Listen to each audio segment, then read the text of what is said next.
Jai Mahamaya Ki Jai.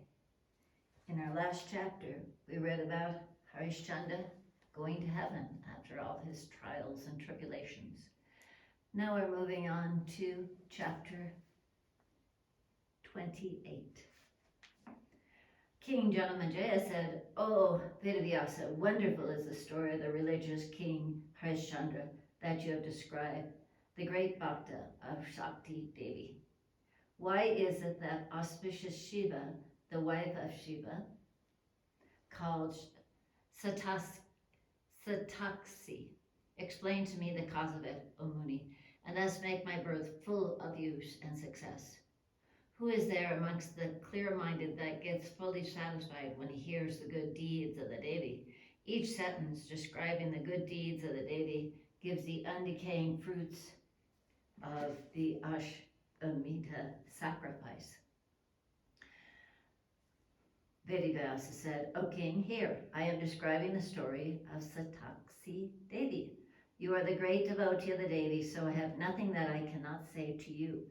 In older times there was a great demon named Durgama. He was very cruel. He, the son of Ruru, was born in the family of Hiranyaksa. Once he thought to himself, the Munis offer oblations by the mantras as ordained in the Vedas, and the Devas, eating the clarified butter of these oblations, get nurtured and strengthened. The Veda is the strength of the Devas. If the Vedas be destroyed, the Devas will also be destroyed. Thus it is advisable to destroy the Vedas. Thus, in no other way." Thus thinking, he went to the Himalayas to perform tapasya. He began to meditate on Brahma in the space of his heart, and taking air only, passed away his time. He practiced hard tapasya for a full 1,000 years, and the Devas and the Asuras and all the Lokas were agitated by the power of his fiery lustre, his tejas. Then the Bhagavan, the four-faced Brahma, became pleased with him, and mounting on his carrier, the swan, came up there to grant him the boon. Brahma told clearly the demon, sitting in samadhi with his eyes closed, "Let all be well with you. Now ask what you desire. Satisfied with your tapasya, I have come to grant you your boon." Hearing thus, the demon got up from his samadhi and, worshipping Brahma duly, said, "O Lord of the Devas, give me all the Vedas. O Maheshvara, let all the Vedic mantras that are found in the three worlds with the Brahmanas and the Devas come to me and give me such strength as would enable me to conquer the Devas." Hearing this, the god Brahma, the author of the four Vedas, replied, "Let it be your wish," and went away. From that time, the Brahmanas forgot all about the Vedas. So bathing, the sacred ceremonies, the daily homa, the Shraddha ceremonies, the japam, and other rites and performances all became extinct. Then a cry of universal distress arose on the surface of this wide earth. The Brahmins began to say to each other, "How has this happened? How has this come to pass? Now what are we to do? Where have the Vedas disappeared to?" Thus, when great calamities befell on the earth, the Devas became gradually weaker and weaker, not getting their share of the sacrificial offerings. At this time, that demon invaded the city of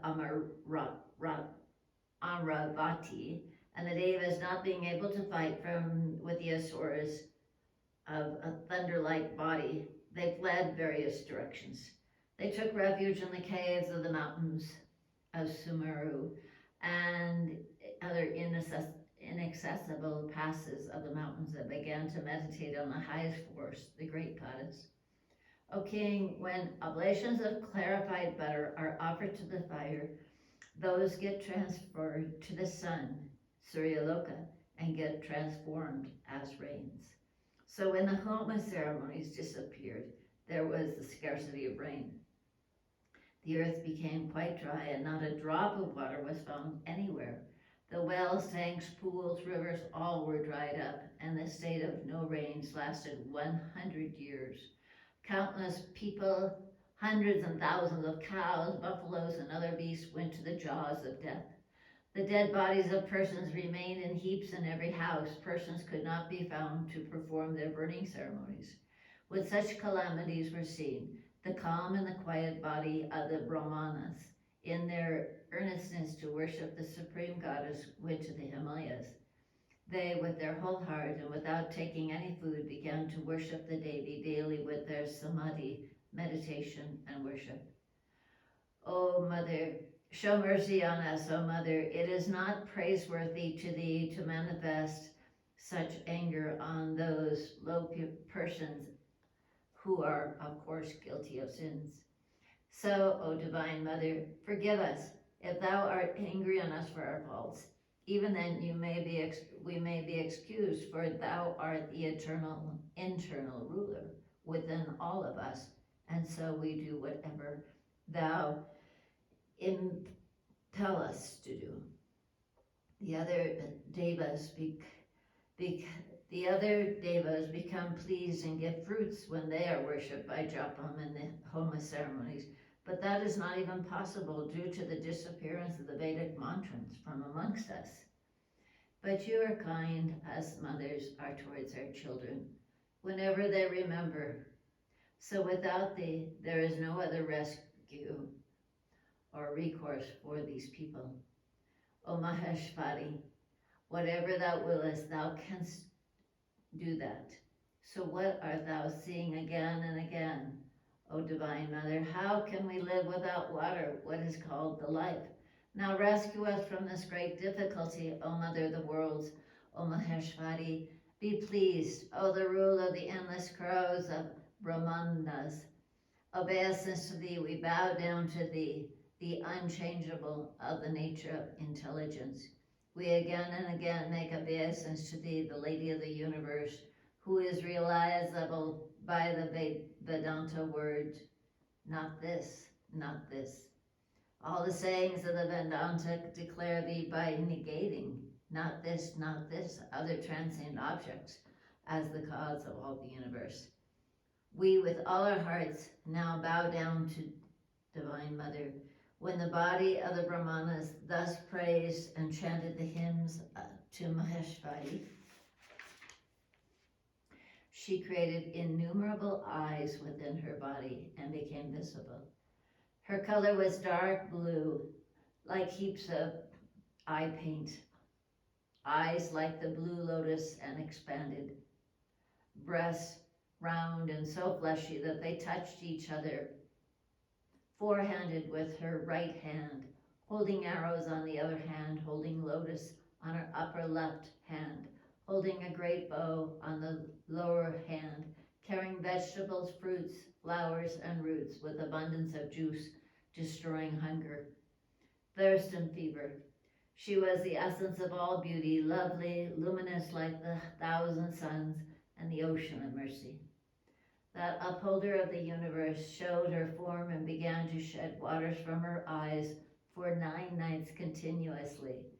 The heavy rains poured down out of the waters flowing from her eyes.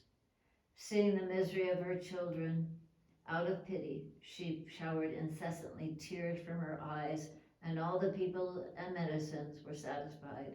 What more than this, out of those tears the rivers began to flow. The devas that remained hidden in the mountain cave now came out. Then the Brahmins, united with the devas, began to praise and sing hymns to the Devi. Thou art known by the Vedanta Mahavakyas. We bow down to thee. Thou ordainest everything to all the worlds by thy Maya. So again and again we bow down to thee, O obeisance to thee, who art a kapha to the bhaktas, yielding all their desires. Thou assumes the body for the bhaktas. Thou art always satisfied without any equal. The queen of the universe, we bow down to thee. As thou, O Devi, hast innumerable eyes only for our welfare and peace, therefore thou wilt hereafter be named Satakshi, O Mother. We are very much hungry, So we have no power to chant hymns to thee. Therefore, O Maheshwari, show mercy on us and deliver us, our Vedas. Hearing these words, the Devas and the Brahmins, the auspicious one gave them the vegetables, delicious fruits, roots to them that were in her hand for their eating. After she was prayed, she gave to the men sufficient quantity of various articles of juicy food, and to the beasts grass until new crops came out. O king, from that day she became famous by the name of Sakambari, because she nourished all by the vegetables.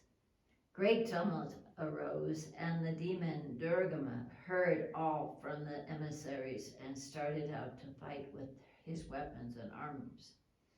He took 1,000 huge armies with him, which equaled 21,870 chariots, as many elephants, 65,610 horses, and 109,350 foot soldiers. And shooting arrows, he came quickly before the Devi and shot at her and the Devas and the army of the Brahmins. At this, a great tumultuous uproar arose, and the Devas and the Brahmins, united, exclaimed, "O Devi, save us, the auspicious Devi." Then, for the safety of the Devas and the Brahmins, created around them a luminous circle, and she herself remained outside. The terrible fight then ensued between the Devi and the demons. The sun was covered with the incessant hurling of arrows, and the shooters could not shoot accurately on account of the darkness that then prevailed. Then, by the collision of the arrows of both the parties, the arrows caught fire, and the battlefield again became filled with light. The quarters on all sides resounded with harsh bow sounds, and nothing could be heard.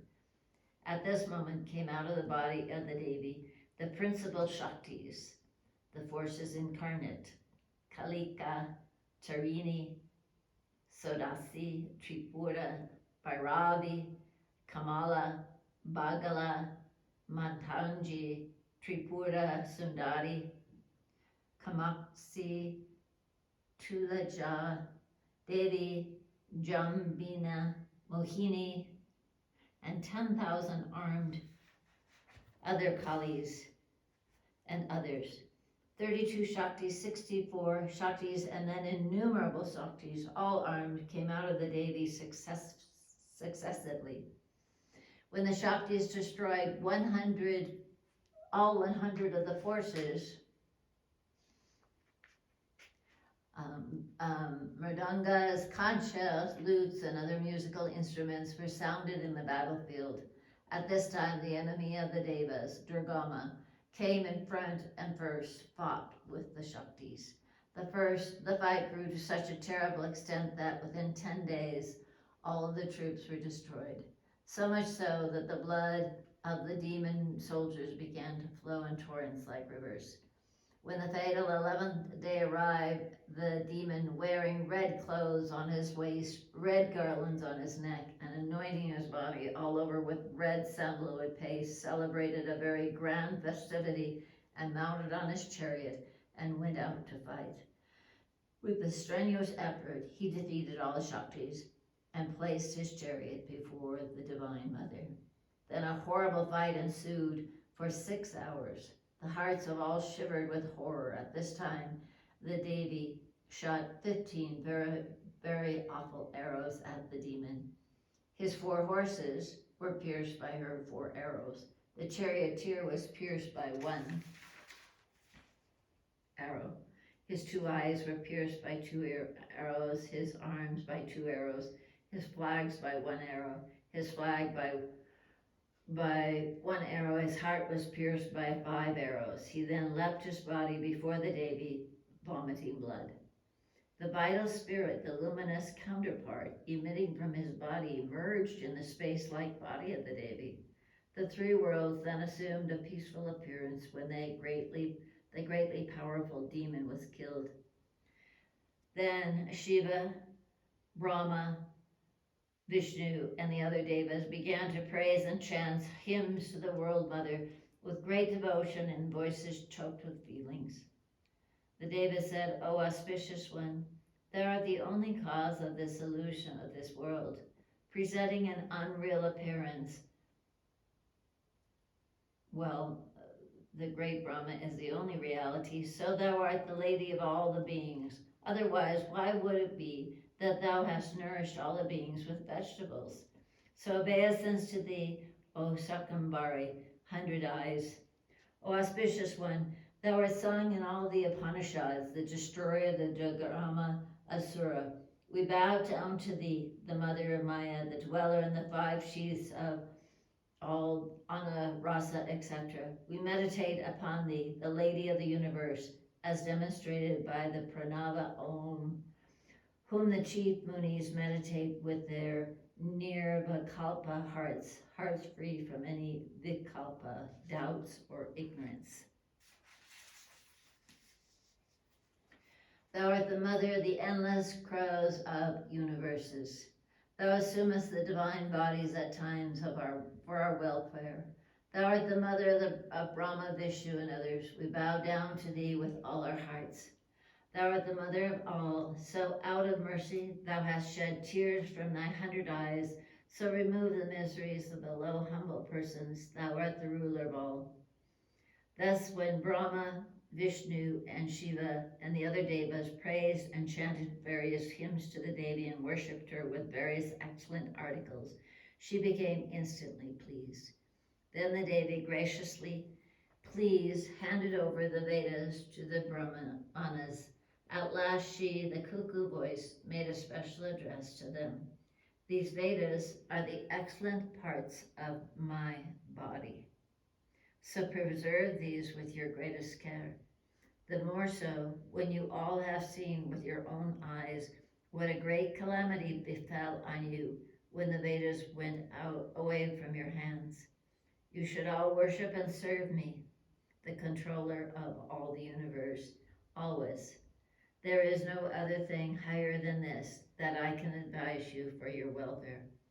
Read always these my excellent glorious deeds. I will be pleased thereby and will destroy all your bad calamities and misfortunes. My name is Durga, because I have killed this demon Durgama. So he who will take my name, Durga and Sataksi, he will be able to unveil my Maya and walk freely. No use in telling more than this that I tell you now, O Devas, the essence of all essences, both the Suryas and the Asuryas would always serve me and me alone. Thus giving pleasures to the Devas by their words, these words, the Devi of the nature of existence, intelligence and bliss disappeared before them. O King, this grand mystery I have described to you in detail, but this is the source of good to all, so keep it secret with every care. The person that hears daily with great devotion this chapter gets all that he wants and at last gets the worship of the Devi Loka. Here ends the 28th chapter of the seventh book on the glory of the Sataksi Devi in the Mahapuranam, Srimad Devi Bhagavatam, 18,000 verses by Maharishi Veda Vyasa. Jai Mahamaya ki jai, Vishveshvari Mata ki jai, Bole Baba ki jai.